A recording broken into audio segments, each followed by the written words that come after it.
Shalom, giving all praises to Yahweh, Bahashim Yahushai, Bahashim Rawakal Kodash, Call Haloyim La, Yahweh, Bahashim Yahushai. I want to give a double honor to all the apostles, a great millstone who do rule well.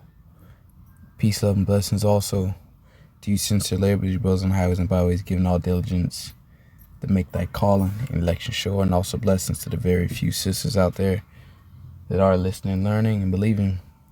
I'm thy fellow laborer, Kanakala, coming to you once again with another lesson, Lord's will, through the spirit and power of Yahweh, Ba'ashim Yahushai, his lessons edifying and exhorting.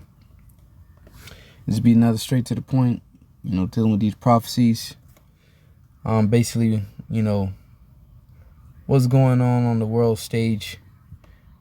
This third world war that we anticipate, that the scriptures prophesied of. Basically, it's going to be the two main players will be Russia and America. Okay, because over the years there's been many proxies going on between the two, but they're going to eventually go head to head, if you will. But as you see here, more countries agree to ruble payments for gas. Russian deputy PM, and the ruble is a Russian currency which is backed by gold. Okay, and Russia made a decree, if you will, by April 1st, I believe. I think it was April 1st, that everyone that wants to purchase their oil, it will have to be in a ruble. So, and this is a direct threat to the US dollar, because usually when you want to make an international transaction between country and country, the universal currency that everyone accepted was the US dollar. So here it is now, Russia is selling their oil outside of that, okay, which is a direct threat to the dollar, because the dollar needs to be used in order for it to stay afloat. Okay, it has to be active. If it's not active, it begins to decline. Less usage. Just simple. Not to really get too detailed, but as you can see here, more countries agreed to ruble payments for gas. Russian deputy. So countries being plural, so that's less countries using the US dollar. Okay. Since several buyers of Russian natural gas have agreed to switch to payment in rubles, Russian Deputy Prime Minister Alexander Novak said on Friday, "We expect the decision to switch to rubles from other importers," Novak added in comments published in the ministry's magazine, without disclosing the identities of the customers who have already switched. And the reason why they don't want to disclose, the main reason is because now the United States of America will basically know who's doing it. Okay, and they'll be subject to sanctions. Okay, so it says the deputy PM noted that the EU countries will likely not be able to completely replace Russian energy in the next 5 to 10 years. So this is not something that could happen overnight. So here it is, you want the EU countries to stop paying, buying Russian oil, but they're too heavily saturated and dependent on Russian energy, so it's not possible. All right, and it said not even for the next 5 to 10 years.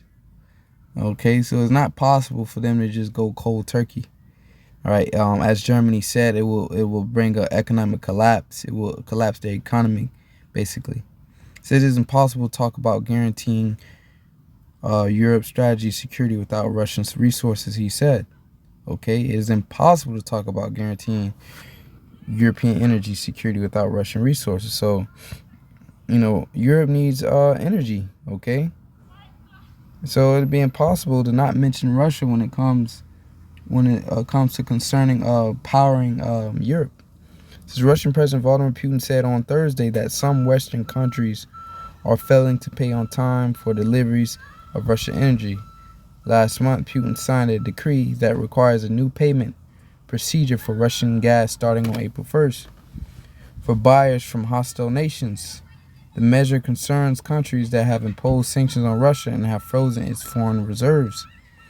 Russia has instructed Buyers operating in countries designated as unfriendly to open 2 accounts in Russia's Gazprom bank, one in euros and one in rubles, 2 currencies outside of the US dollar. Payment for gas would go to the euro account, after which the bank would exchange it into rubles. State-owned Gazprom will consider payments complete once the rubles arrive. Hungarian Foreign Minister Peter Szijjarto said this week that the country is ready to pay for Russian gas in accordance with the proposed scheme. So Hungary, however you want to pronounce it, they're ready. Okay? Szijjarto added that his country does not believe this violates the EU sanctions regime. On Friday, Armenia's economy minister of Vahan Karabin told Russian media outlet RBC that Yerevan has made several payments for natural gas in rubles. So you got countries with this, okay? And that's a direct threat to the US dollar. Now consider in the past, all right, let's go with your boy Gaddafi. It was Gaddafi and Saddam Hussein, or Osama bin Laden, one of those two. All right, but definitely Gaddafi, he wanted to sell his oil, sell his oil, okay, outside of the US dollar with gold. Look what happened to him. They assassinated that man. Okay, Russia's doing the same thing. Why? Because it's a threat to the US dollar. This is how the US thrives, man. This is how they're able to continue to print money out, of course, oil, all right? But this is how they're able to continue to print money, is by people using the dollar. So there's several countries that's no longer using the US dollar to purchase Russian oil. Okay? So that's beautiful, man. All right? And this is a downfall of the United States of America. Now, I did a Google search, right? Is EU still buying oil from Russia? And straight to the point, it says, Jackie, the European Union has imposed sanctions on Russian individuals, banks, and government entities, but it has not stopped buying Russian oil or gas. Why? Because it's how can I put it? It's too entangled. All right, it will have to be a lot of untangling and unraveling to get out of dependency on Russia. Okay, it says, Jackie, the European Union has imposed sanctions on Russia. As I said, why is that? Well, the simple answer is that Europe is too dependent on Russian energy. So that's a slippery place the Lord has put these people in. Let's get some precepts real fast. Quick precept. It says, until I went into the sanctuary of the Most High, then understood I therein, ultimately the end of the wicked. Okay? Esau, Edom, his empire. This is a wicked empire, man. All right? The so-called white man, his rule, okay? Under his rule, look at all this wickedness and violence and death and disease. All right? That's taking pollution, man. That's taking over the whole planet. So this is their end. Then I understood. We went to the sanctuary. What's the sanctuary of the Most High? This truth. So once we went into the truth and the Lord broke these things down unto us, then understood I therein. We understood therein that this place is through, man. It says, surely thou didst set them in slippery places. Thou castest them down into destruction. So you making a decree that your allies, which these are your allies, stop purchasing Russian oil. But the reason why you want them to stop purchasing Russian oil is because you're trying to collapse their economy. Russia, that's like their main resource of what keeps their economy, what keeps the blood flowing or the blood pumping within their economy. They're dependent on selling their oil, man, their energy. Okay? So basically you're telling people to stop purchasing Russian oil. It would be beneficial to you for them to do that because you're basically funding the war. If you buying Russian oil, you're funding the war, and they're able to continue to generate weapons and create weapons, and you know, they're able to stay war ready. Okay, because they're being financed by people buying their oil. So you're trying to collapse their economy or hinder them by making people stop paying it. But look, they're too dependent. All right, simple answer. They're too dependent on Russian energy. So that's a slippery place the Lord has set you in. Okay?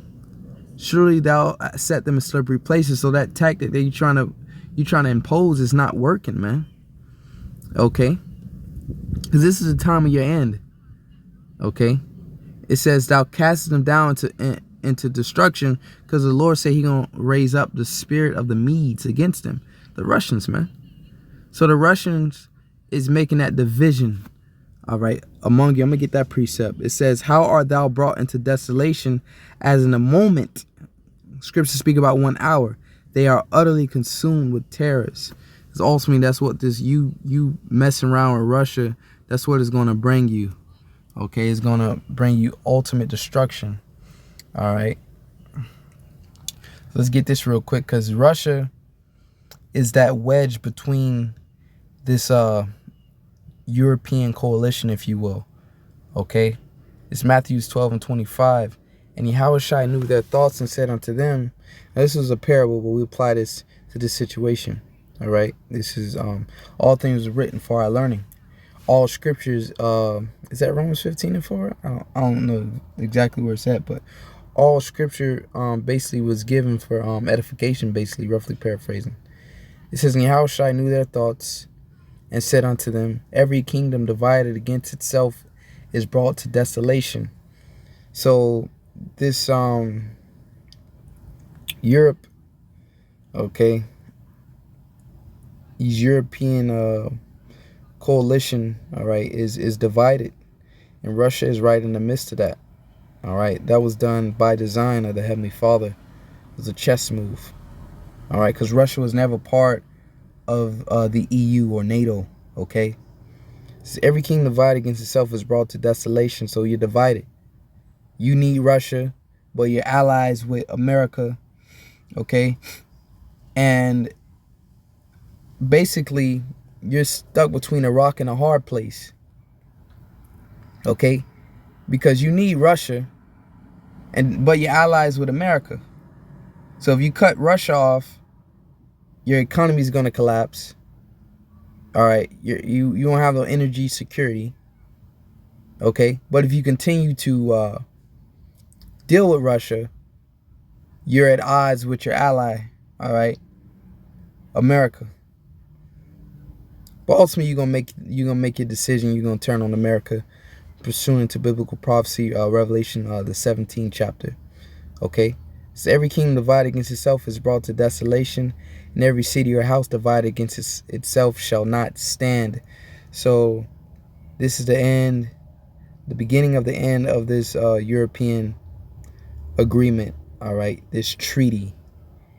Okay, this is it. This is the beginning of the end. Because now you're forced to as they say, the line is being drawn in the sand. You're forced to draw the line in the sand now, what side are you on? Okay, and somebody with common sense, we'll close out with that. Somebody with common sense will basically choose what works out best for their country. America is not as beneficial to you as Russia would be, as far as concerning energy. Okay, so real quick, this is Obadiah 1 verse 7, and we'll start at verse 6 because let you know who this is concerning. How are the things of Esau searched out? Esau, Edom, all right, the so-called Europeans, the self-proclaimed white man. How are his hidden things sought up? All the men of thy confederacy, all right, the men that were confederate, have brought thee even to the border. So the men that were with thee, okay, the men that were with thee have brought you to the border. The men that were at peace with thee, talking about your allies, with thee have deceived thee. So they're deceiving you, man. And prevailed against thee, they that eat thy bread, and that's just a metaphor or slang talk, if you will. Okay, those that do business with you, those that eat with you. They that eat thy bread have laid a wound under thee, and there is no understanding in him. And that ultimate wound is going to be that Revelation 17 chapter, when they shall burn you with fire, man. Okay, So that's pretty much it. Just, you know, something I've been, I want to pay attention to this. So and then at the same time too, Russia did make that decree that, hey, by April 1st you got to make the payments in rubles. So Russia didn't completely cut off the EU, because what, Russia is also dependent on the EU as well. Okay, I was hoping that it would be like a stern, like, hey, Russia would be like, okay, we're cutting the EU off because you're not paying in rubles. Okay, but you know, it's not that easy. Once again, when you have ties to these people, okay, when you're that dependent on someone, okay, it's not that easy to just cut them off. So just keep an eye on this. Los Witnesses edifying. Till next time, say a shalom. All praise to Yahweh Shem Yahushai. Call all Yahweh Shem Yahushai.